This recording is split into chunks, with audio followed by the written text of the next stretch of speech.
Last week, when Tony Battiti and Greg Sankey officially announced a partnership between the SEC and the Big Ten, many people got the conclusion that a Super League was going to be in the works. That's going to be the new norm of college football. Not in my case. To me, this just guarantees the highest amount of representation in a 12-team playoff. And it's very hard to argue that the SEC and the Big Ten haven't earned that right. They have the highest media rights deals. They bring in the most revenue. They have usually the best product on Saturdays. So they want the most teams playing for a shot at the national championship. But if you're not playing on Conference Saturday weekend, there's very little room for error if you want to make it into the dozen dance. And one team, so long as the rest of the roster picks up the pace, is in really good hands regardless of injury, suspension, or lackluster play. It's LSU because of its quarterback room. What's going on, everybody? It's Cole Thompson from SEC Unfiltered. Welcome on into the programming. Make sure you hit the subscribe button down below and the like button. Leave a comment telling us your thoughts about LSU's quarterback room. Hit the notification bell. That way you don't miss a single episode of SEC Unfiltered. Download the podcast on Google Play, Apple Music, Spotify, wherever you get your podcast listening systems. Follow me on social media at Mr. Cole Thompson or my own YouTube channel at Mr. Cole Thompson. And to keep up to date with everything we got going on, follow us on social media at SEC Unfiltered, Twitter, Facebook, X, Instagram, TikTok. We got you covered there. And make sure that you also download and keep up with everything at SECU at secunfiltered.com. So I really do like LSU's quarterback room going into 2024. And many of you are probably saying, how can you like a quarterback room that just saw its Heisman Trophy winner walk out the door and become a bona fide first-round pick in the NFL draft? Well, for starters, you have a guy that's played meaningful reps underneath Brian Kelly the last 2 seasons in Garrett Nussmeier. He hasn't been the full-time starter, but he has at least seen extensive play behind Jaden Daniels, whether in mop-up duty, whether in the bowl game, whether in SEC championship against Georgia. And for the most part, there's a lot to like there. Fluidity with his footwork, good balance and separation when it comes to reading the plays downfield, good arm strength, accuracy. It's improved over the last 2 years, went from 50.9 to 61.5. So you are seeing growth and development. Now the question comes to, even though Mike Denbrock is no longer there, what does a 13-game season look like for Nussmeier? Is it as promising and potential as we saw against Wisconsin in the ReliaQuest Bowl? 395 yards, 68.5 completion percentage, 3 touchdowns on the regular? Or are we looking more so at maybe a lackluster performance where he averages, 275 yards per game, 1 touchdown, 2 interceptions, maybe a fumble, completion percentage around 58%? All that aside, we won't have the answer until we actually see 4 quarters of Garrett Nussmeier. But Nuss is a good quarterback. There's a lot of reason why you believe that the Tigers have their guy already as QB1 on campus. He's been in the system. He could have transferred on multiple occasions, stuck it out. And it feels like that the loyalty of what he's given to the Bayou Bengals is going to thrust him into the starting quarterback role. But you're only as strong as your weakest link. And to me, backup quarterback is essential in today's game. Imagine if it's week 1 of the regular season and you see your quarterback go down with a torn ACL. For teams that don't feel comfortable with who is QB2, it's over. You might as well pack it on in, start looking at recruits saying, we may need these positions, this position, and just do your best to get to a bowl game. 6-6, 7-5. Expectations go flying out the window like money goes flying into free agents' pockets. That's probably where most people's brains are. But that doesn't have to be the case for LSU because of who they brought in as a competitor, but also a reliable QB2. Swann from Vanderbilt. Now, Swann's another kind of these guys that we don't know what his full potential is because he hasn't played a full season during his time in Nashville.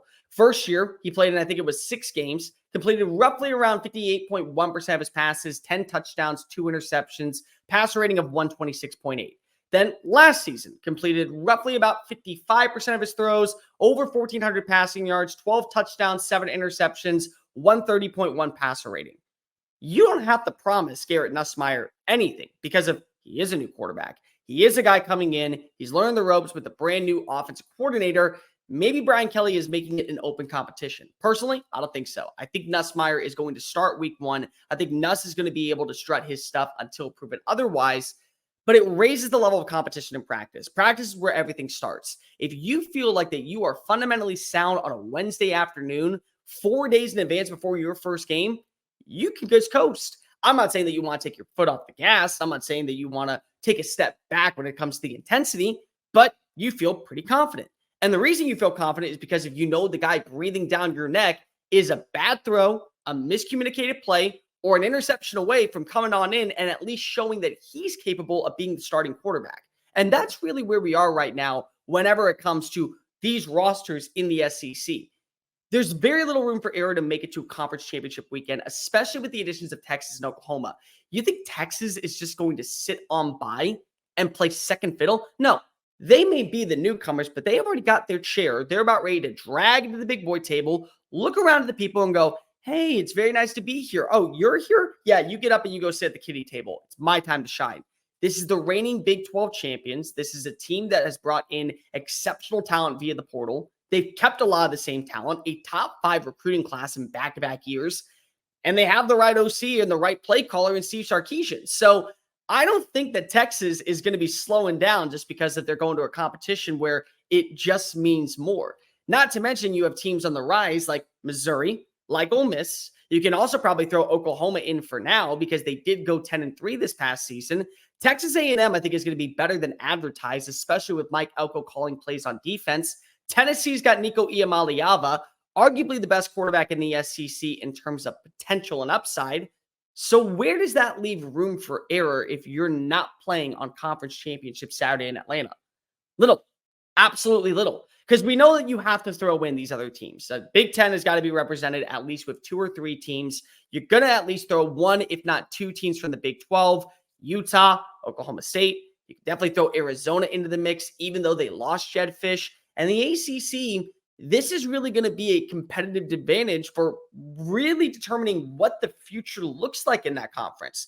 Because we don't know if you're just going to take Florida State that's undefeated and then call it a day. Will you include Louisville?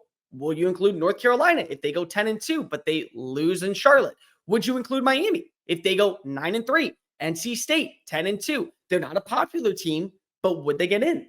And then you have to throw in the group of 5 schools, whether it be one team from the Mountain West, like a Boise State, maybe a San Diego State, a team from the AAC. Tulane's going to be in the conversation. James Madison in the Sun Belt. They have to be represented in some capacity.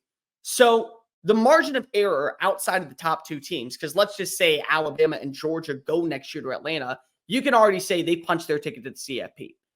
After that, then comes the question, where do we reside? For LSU, this is a good problem to have. They brought in an elite receiver in CJ Daniels over from Liberty. They've done a nice job bringing in some overall good transfers. More importantly, they had yet another top 10 recruiting class in 2024 underneath Brian Kelly. It's young, up-and-coming talent, but knowing what we've seen the last few years with what Kelly was able to do, basically revamping this entire roster overnight and taking them to an SEC championship appearance in year 1, it's hard-pressed to doubt that he's not going to have the Tigers roaring going into week 1. So what does this exactly mean? If Nussmeier is the guy, then you feel good. You feel confident. You know he's going to build a relationship with Daniels, with Kyron Lacey, and more importantly, you know that this offense will be humming regardless of Denbrock's departure.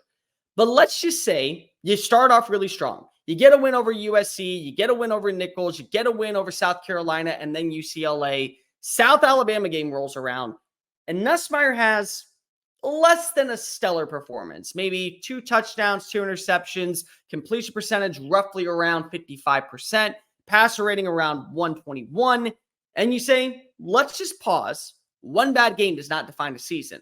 And then the next game comes around and you lose to Ole Miss by double digits. And it's because Nussmeier miscommunicates with the wide receivers. There's instability on the offensive line. He's not as mobile. He's not as flexible. And more importantly, he just is consistently making the wrong calls. Well, usually at that point, you just have to go back to the drawing board in the factory and say, where are you not getting things together? Where is your mind right now? Why are you not able to close the gap and find the absolute needs to get yourself over the hump? Instead, for LSU, now you can say, Nuss, we appreciate you. You've done your job. We thank you for getting us to a 5-1 start. We got to see what Swann has. Swann's doing well in practice. Swann continues to shine when he gets in with the second-team offense. Swann knows the plays, and Swann in practice actually has been looking a little bit better than Nussmeier. Well, if he's better than Nussmeier in practice, Doesn't that mean he could be better than Nussmeier in the games? And then you go down the stretch when you have matchups against Texas A&M, against Arkansas, Florida, Vanderbilt, Oklahoma, and say you win them all, but you lose to Alabama and you lose to Ole Miss. You're not going to Atlanta, but you are 10-2. And 10-2 in an SEC that now features a 12-team playoff, 9 times out of 10 is going to be represented in the CFP. So LSU, they don't have to worry about anything at the quarterback position so long as the competition is strong throughout camp.